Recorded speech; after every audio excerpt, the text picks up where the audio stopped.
Hello everyone, welcome to our channel মামাস voice স্নিগ্ধ। কেমন আছেন সবাই? আজ স্নিগ্ধ খুব খুশি, কারণ ওর মাম্মাম আসবে বলে। মাম্মাম হলো ওর পিসি। ঘুম থেকে উঠে প্রায় আধ ঘন্টা ধরে ওর ঘুরে ঘুরে ব্রাশ করা চলছে। ব্রাশ করার পর টিফিন করলো, তারপর একটু বই নিয়ে বসেছে, ওকে টিউশন যেতে হবে। ওকে টিউশনে রেখে এসে আবার আমাকে ব্রেকফাস্টও রেডি করতে হবে।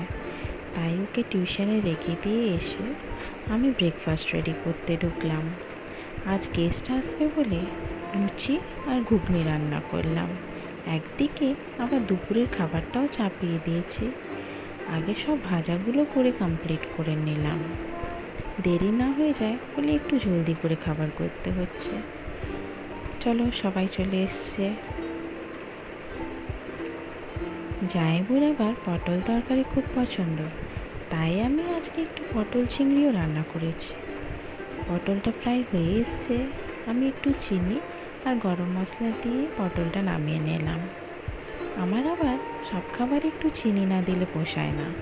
এরই মধ্যে আমার একটা পার্সেলও চলে এলো। আমার পার্সেল দেখে আবার স্নিগ্ধর খুব রাগ।